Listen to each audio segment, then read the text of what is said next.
todas. Meu nome é Rodrigo Pérez Oliveira, eu sou doutor em História Social pela Universidade Federal do Rio de Janeiro e professor do Departamento de História da Universidade Federal da Bahia. E venho aqui para discutir com mais cuidado alguns temas que nós estudamos no nosso conteúdo, a formação do Estado-nação. A começar, minha gente, pelo próprio conceito de Estado.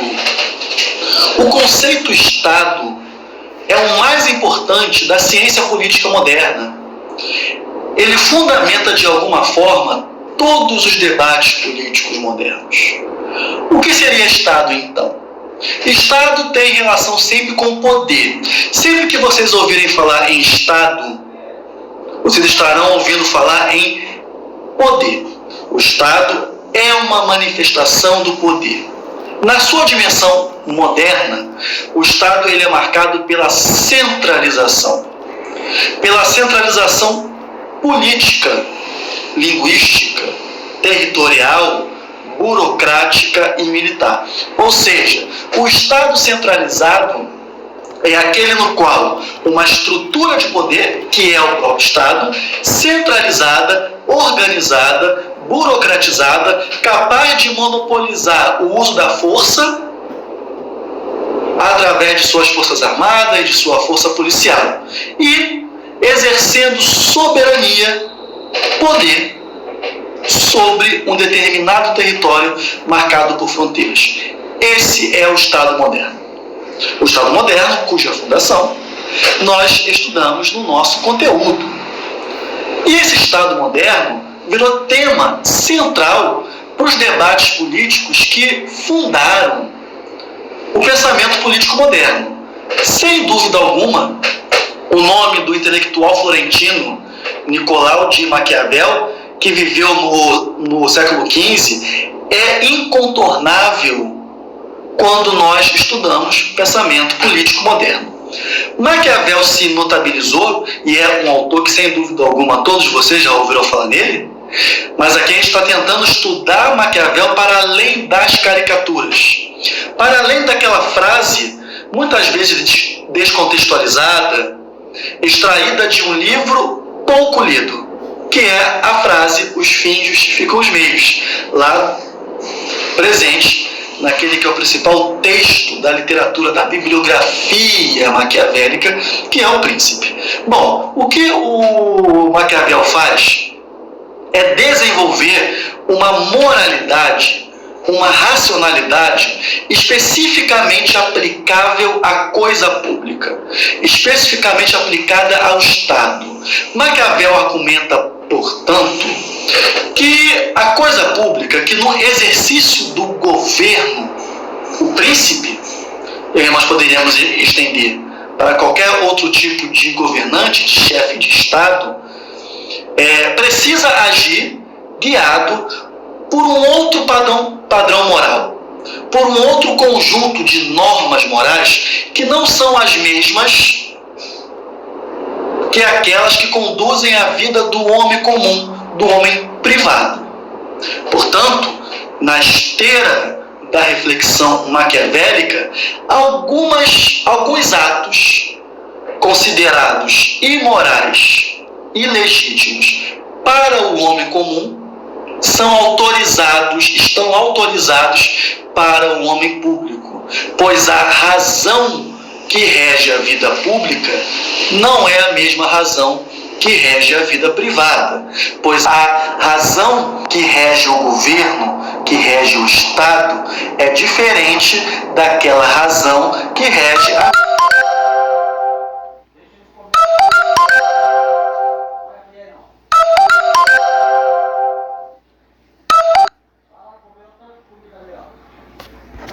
vida doméstica. É isso, minha gente. Acabamos por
Ué?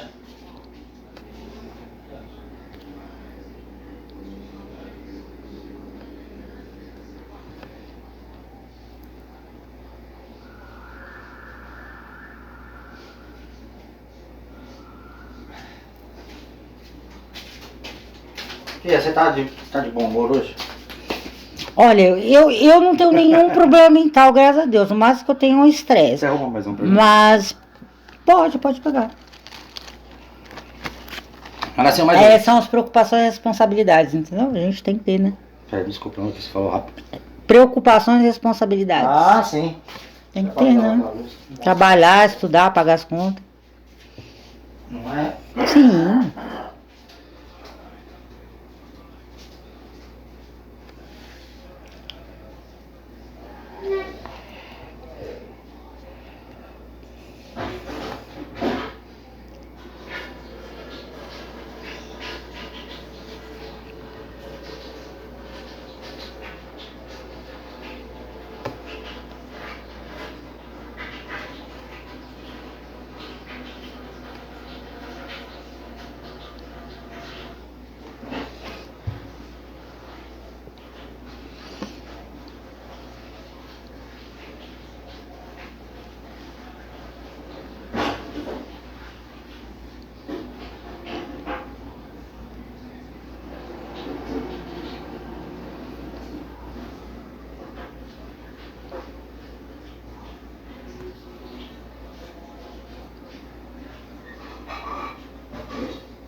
Marcão, essa assadeira que eu abri, vai deixar esse fogão dentro ou lá fora?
Vamos conversar agora sobre liberalismo.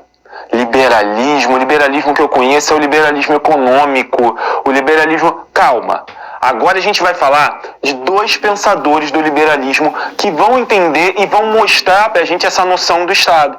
John Locke e Adam Smith.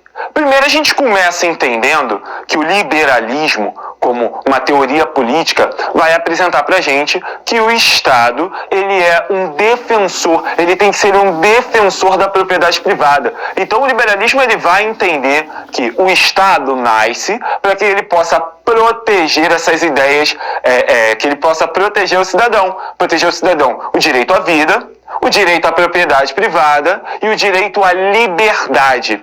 Então a gente está falando que o liberalismo ele vai afirmar que a soberania, quando a gente fala em soberania, normalmente a gente fala em alguma coisa importante, que o Estado ele é soberano, que o Estado ele tem que ser o mais importante.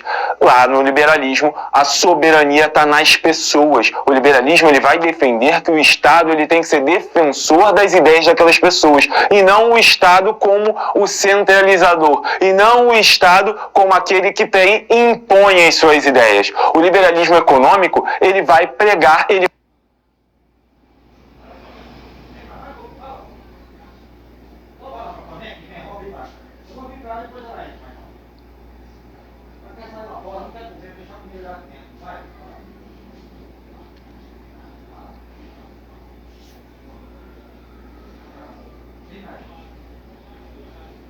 Marcha agora.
Olá, tudo bem? Meu nome é Rodrigo Rainha e eu vou conversar um pouco com vocês sobre essa linha de tempo que constrói a própria ideia de Estado Nacional. Nós temos um ponto de cara. O que é Estado-nação? O que significa esse conceito? De maneira muito simples, Estado é quando eu tenho uma definição de fronteiras e um conjunto burocrático muito bem estabelecido para administrar aquele Estado.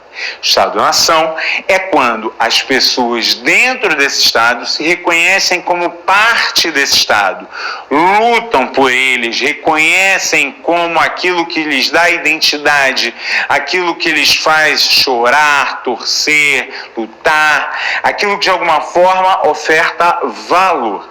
Então, para que eu tenha um Estado-nação, eu preciso criar o ideal de Estado, essa burocracia, essa organização de um lado, e o ideal de nação, essa noção de reconhecimento por outro lado. É por isso que eu posso ter um Estado sem ter uma nação e posso ter uma nação sem ter um Estado. Ok? Agora vamos à nossa linha do tempo. Vou fazer uma passagem com vocês sobre os principais eventos que marcam a formação histórica do Estado-nação. Vamos lá? Primeiro deles, vamos à Idade Média. Estamos no século XI. O que acontece de importante no século XI? Boa parte dos autores chamam de renascimento urbano. É quando você tem um aumento das rotas comerciais. Esse aumento das rotas comerciais ajuda a criar, trazer, pensar novas ideias. Circulam mercadorias, circulam pessoas, circulam ideias. É o aparecimento das universidades, a organização de reinados maiores, a definição de fronteiras maiores. O que notamos? De um lado, as velhas aristocracias abandonam muito dos seus feudos e vão dentro daquela cidade maior fortificada, do famoso castelo, fazer parte da burocracia que o rei começava a articular dentro daquele momento. Continuando, voltando para a nossa linha do tempo, chegamos agora ao momento da famosa crise do feudalismo. Estamos no século XIV e XV. Boa parte dos autores chamam isso de momento de fome, peste e guerra, para dar uma ideia de que o mundo chegou, o feudalismo ou a Idade Média chegou no seu outono. Na prática, o que a gente tem é uma mudança das perspectivas. De um lado, as velhas aristocracias não conseguiam mais manter o campo por uma relação direta somente de servidão. Do outro, o crescimento das cidades gerava um novo tipo de população. Dessa forma, ora, quando o campo tinha um quadro de fome, eu tenho um levante camponês contra essa fome. Quando a cidade tinha uma crise de alimentação porque os preços estavam muito caros, eu tenho um levante contra aqueles domínios e contra aqueles preços. No final, o que eu tenho? Senhores precisando de uma nova aristocracia, de algum outro tipo de organização para poder garantir que os seus poderes sejam mantidos. Esse fenômeno é chamado muitas vezes de anarquia medieval. A ideia de eu não ter uma centralidade do poder político, aumento dos conflitos e a busca de soluções e novas mediações para esses conflitos. Vamos voltar para a nossa linha do tempo? Chegamos agora à ideia da modernidade. O rei chegou, e com o rei a revolução dos exércitos, a recriação do pensamento. Sim, as batalhas se tornam cada vez maiores. Exércitos arregimentados caminham por dias e dias e dias, mas não mais para fazer as tradicionais batalhas de escudos. Passa-se a lutar principalmente contra os emuralhamentos, as novas tecnologias, as armas. A pólvora, o canhão passa a ser utilizado.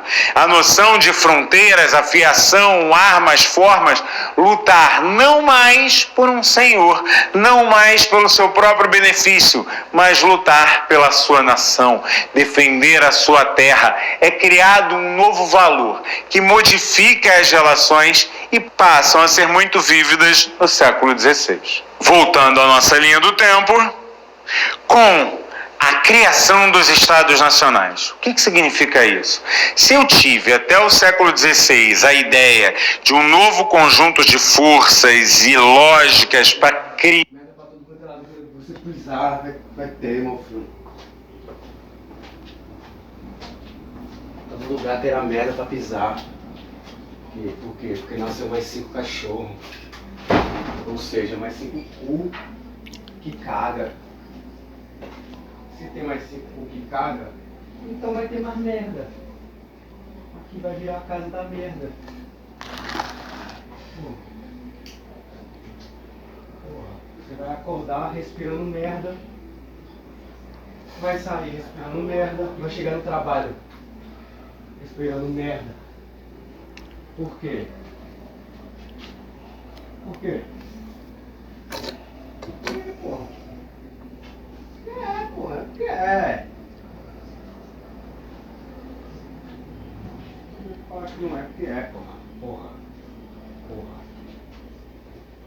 Oh, porra.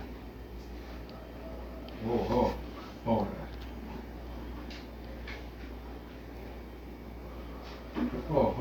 Porra. Não bota merda nisso.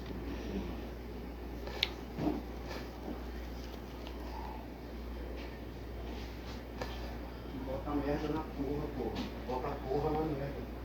Se botar a porra na merda. Legal.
Já que mostrou, é hora do show. Vai ter merda, muita merda de cachorro, hein? Aqui vai estar barrido de merda de cachorro, hein? Já que não gostou, é hora do show. Muita merda de cachorro, hein?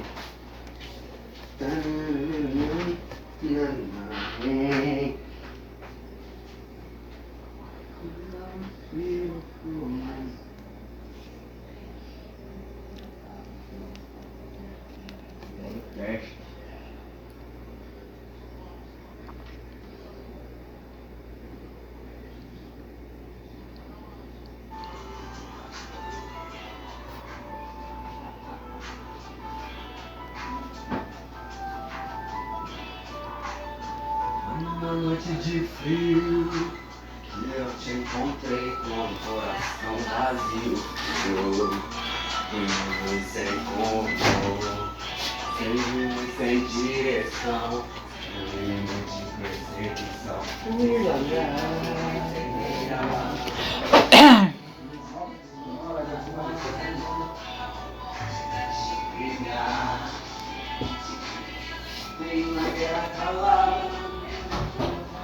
Olá, queridos alunos, tudo bem? Aqui quem fala é Marcílio Ferreira. Eu sou professor de Direito Constitucional, procurador do Estado e doutor em Direito. E hoje estou aqui para conversar com você sobre o tema da intervenção. A nossa Constituição adota o modelo de federação, baseado em um sistema democrático. Dentro da federação, nós temos então a União, os Estados, o Distrito Federal e os municípios, todos dotados de autonomia, nos termos do nosso texto constitucional. Mas essa autonomia não é absoluta.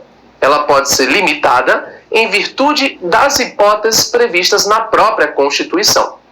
A nossa Constituição possui o que a doutrina chama de elementos de estabilização constitucional.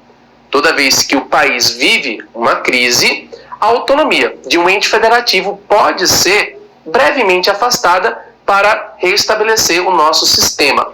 Mas é claro que isso não acontece de forma aleatória. Para que a intervenção venha a ocorrer, é necessária a observância dos artigos 34 e 35 da nossa Constituição.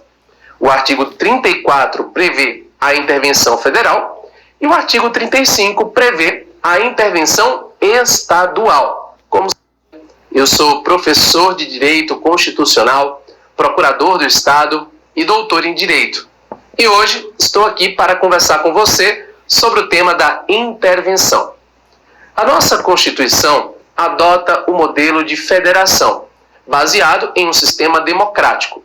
Dentro da federação, nós temos então a União, os estados, o Distrito Federal e os municípios, todos dotados de autonomia, nos termos do nosso texto constitucional. Mas essa autonomia não é absoluta. Ela pode ser limitada em virtude das hipóteses previstas na própria Constituição.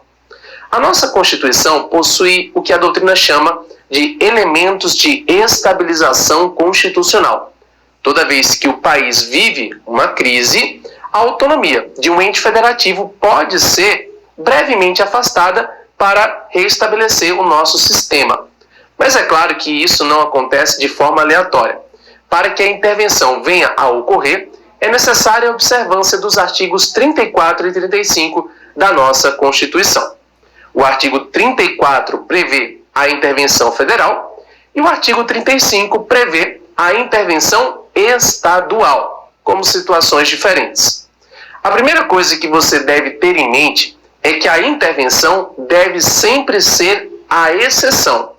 Tanto é assim que os artigos 34 e 35 começam com o texto dizendo que a União não intervirá nos estados e no Distrito Federal e que os estados não intervirão nos municípios. A regra é a não intervenção. Mas, em exceções especificadas através de rol taxativo no nosso texto constitucional, a intervenção poderá acontecer. Quando, por exemplo, há uma violação a princípios constitucionais sensíveis, lá do artigo 34, inciso 7, a intervenção é possível. Quando um dos poderes se sente coagido, é possível também a intervenção, e assim por diante. A intervenção é, portanto, uma medida excepcional que só pode acontecer nos exatos limites do nosso texto constitucional. Vale também destacar que a intervenção não é o único elemento de estabilização constitucional. Nós temos 3 no nosso sistema. Há a intervenção, mas também existem o estado de defesa e o estado de sítio, que são estudados normalmente mais à frente no nosso texto constitucional. A intervenção, propriamente dita, serve para que um ente federativo afaste temporariamente a autonomia de um outro ente federativo para restabelecer a normalidade democrática dentro das hipóteses constitucionais. É muito importante ter em mente também que o nosso texto constitucional não prevê a intervenção da União em municípios, salvo aqueles localizados em territórios federais, que atualmente não existem. Então, na prática, hoje, a União não pode intervir em municípios, porque este tipo de intervenção é feita pelos estados. Isso mesmo. A hipótese do artigo 34 é uma hipótese de intervenção federal. A União intervém nos estados e no DF. E a hipótese do artigo 35 é uma hipótese de intervenção estadual, em que os estados intervêm nos municípios. Mas a União não pode intervir diretamente nos municípios por ausência de previsão constitucional. Vale também destacar que a nossa Constituição prevê, para algumas hipóteses, exigências ou condições a fim de viabilizar essa intervenção. Como assim, Marcílio?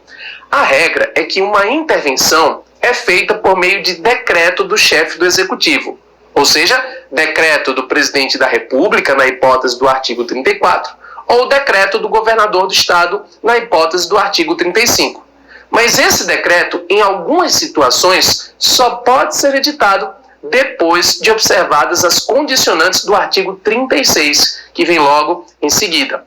O artigo 36, a título de exemplo, prevê em seu inciso 3 a necessidade de provimento pelo Supremo Tribunal Federal de representação apresentada pelo Procurador-Geral da República no caso de violação aos princípios constitucionais sensíveis do artigo 34, inciso 7 da nossa Constituição. Então veja, na hipótese do artigo 34, inciso 7, o presidente da República só vai poder decretar a intervenção quando o Supremo Tribunal Federal der provimento a essa representação, que só pode ser apresentada pelo PGR, o Procurador-Geral da República. É uma condicionante.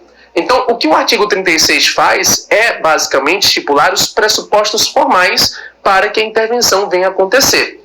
E, em algumas hipóteses, essas condicionantes passam, inclusive, por requisição, por solicitação ou mesmo por provimento através do Supremo Tribunal Federal de uma medida apresentada pelo Procurador-Geral da República.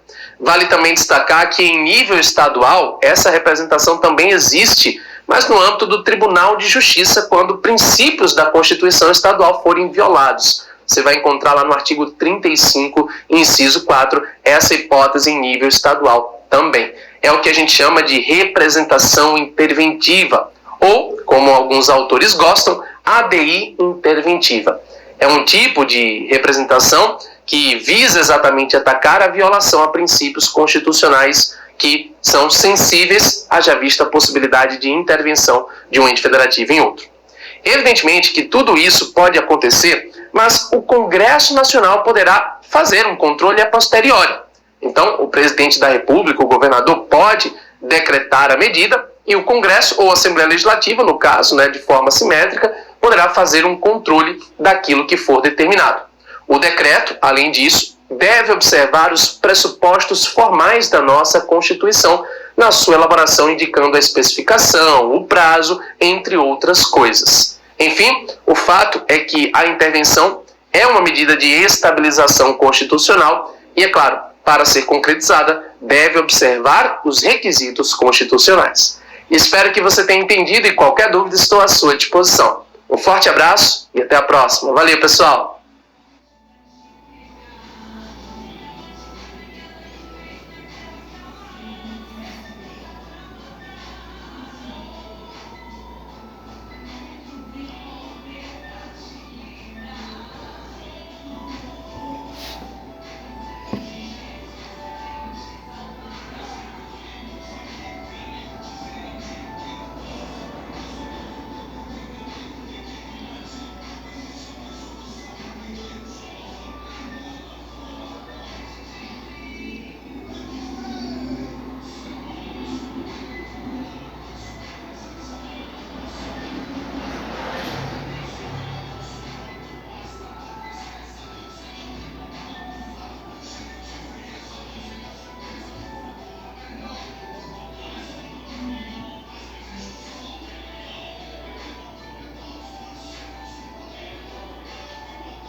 Aprende.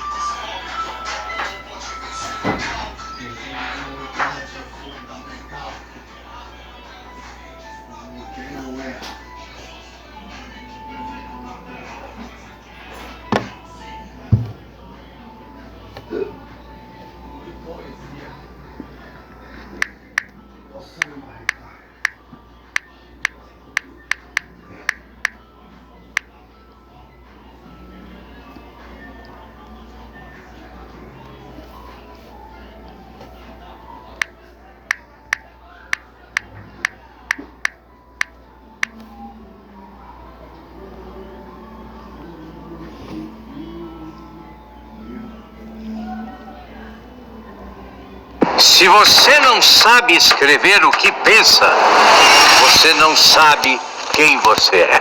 Se é ninja. Quando começa a discussão, ele sabe até advogado. Ah, eu sou pura advocacia. Se tu nunca bateu de frente com o juiz e nunca foi atrás do cliente pra cobrar teus honorários, tu é Nutella. O Raiz entra no plenário e já manda logo: protesto meritíssimo. Mas ainda nem começou. Então eu protesto porque ainda não começou. O Nutella orienta o cliente a entrar em acordo com a empresa. O Raiz faz o cliente tentar ganhar 30 mil num processo que só vale 5. Não tô aqui pra brincadeira. O Nutella diz que faz direito por amor. O Raiz faz pela força do ódio e amor à treta. O Nutella passa mais tempo se arrumando no banheiro do que na audiência. Se dependesse do Raiz, nem roupa social ele usava. Ele não liga pra aparência porque se garante na dialética. O teu cabelo tá arrumadinho, mas no argumento tu tá fraquinho. O Raiz é ninja. Quando começa a discussão, ele sabe até qual é o código que o outro tá se referindo, sem nem olhar no livro. Caraca, mané, o Raiz decorou o vadimeco. O Nutella brinda a causa com champanhe. Que isso, Nutella? O Raiz brinda até com Dolly Citrus. Advogado Raiz também tá sempre trincado no café. O Raiz deu um gole no café, já era. Ativa o modo turbo. O Raiz tá mais interessado em ganhar a causa do que o próprio cliente. Quando o cliente diz que o valor está bom, o Raiz chega a dar um esporro logo. Nada disso. A gente tem que lutar até chegar ao nosso valor. O Nutella primeiro avalia os riscos e depois pega o processo. O Raiz processa até alma penada. Não tô aqui pra brincadeira não, eu vim pra resolver. O Nutella, quando acaba a audiência, vai pro escritório pra retocar a maquiagem e se arrumar. O Raiz, quando acaba a audiência, chama o colega adversário pra resenha no boteco. E ainda dá dica: tu deu mole, jogador, se tu tivesse falado isso eu perdia. O Nutella pede uma vaguinha pro guarda, ou chama o valete pra estacionar. O Raiz para logo na vaga do promotor pra arrumar um tumulto e começar logo a brincadeira. O Nutella cobra 3 mil na causa do amigo e ainda fala que deu desconto. Tô fazendo um precinho camarada pra você, meu amigo. O Raiz já pegou causa de amigo em troca de eletrodoméstico, viagem, videogame, até um churrasquinho top, dependendo da ocasião. Eu vou ganhar essa pra você, mas depois tu me dá uma moral. O Nutella fica de sorrisinho pra todo mundo. O Raiz fica mais bolado que o cliente na audiência. O Nutella trata o juiz como rei. O Raiz questiona a decisão do juiz e já quase foi preso por desacato. Aí quando o pagamento não sai, o Nutella diz pro cliente que vai reclamar na corregedoria. O Raiz toca o terror no balcão do cartório. O Nutella detalha todo o processo pro cliente ficar ciente. O Raiz manda logo: confia que eu sei que eu tô fazendo. O Nutella tem medinho de fazer a prova da OAB. Que isso, Nutella? O Raiz é aquele que reprova, estuda, reprova, tenta de novo, vai até conseguir. Não tô aqui pra brincadeira não. O Nutella no intervalo vai pro espelho treinar as suas falas. O Raiz no intervalo vai fumar, tomar uma pinga ou beber café. Às vezes faz as 3 coisas ao mesmo tempo e ainda tira um cochilo em pé. O Nutella diz: é isso aqui, eu tenho certeza. O Raiz diz: a única certeza que eu tenho é que tudo depende. O Nutella tá sempre contando vantagem. O Raiz tá sempre resolvendo algum problema. O Nutella quer ser chamado de doutor. Que isso, Nutella? Já o Raiz, pagando os honorários dele, pode chamar do que quiser. Até de meu amor, meu iaiá, meu ioiô. Advogado Raiz anda sempre com cartão no bolso que ele mesmo fez em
cliente vai em festa e convida pros rolê. Advogado Nutella na audiência pede pro seu cliente se acalmar. O Raiz já compra a briga e manda logo. Não fala assim com meu cliente não. E quando tudo parece estar perdido e todos perguntam, e agora, o que será que ele vai fazer? Caraca, mané, o Raiz meteu um habeas corpus. Curta, comenta e compartilha se quiser uma parte 2 desse vídeo. Queria muito te convidar pra me seguir em todas.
Marcelo, vai lá comprar cigarro.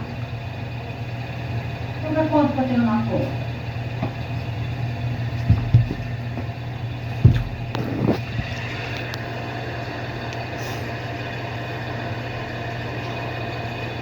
Pegar na carteira só, peraí. Isso.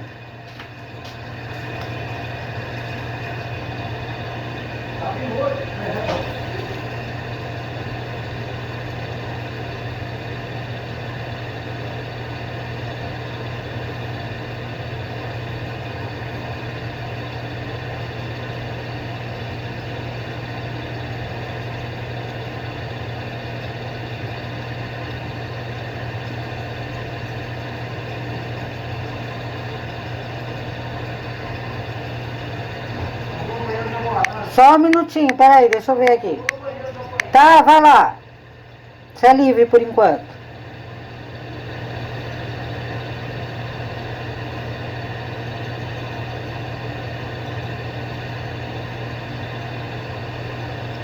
Ah, não, não adianta não.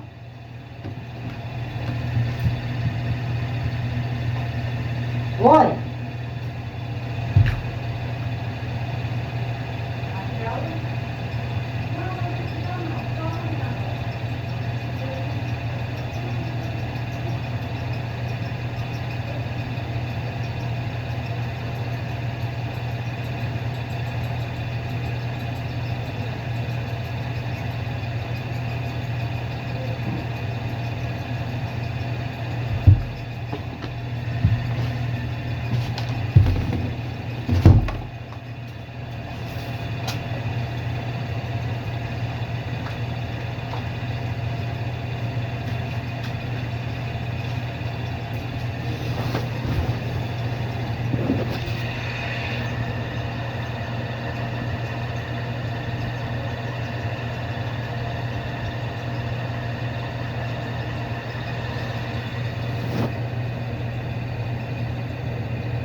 Olá, meus caros, eu tô aqui mais uma vez recuperando, relembrando tudo que vocês leram, e esses elementos são fundamentais.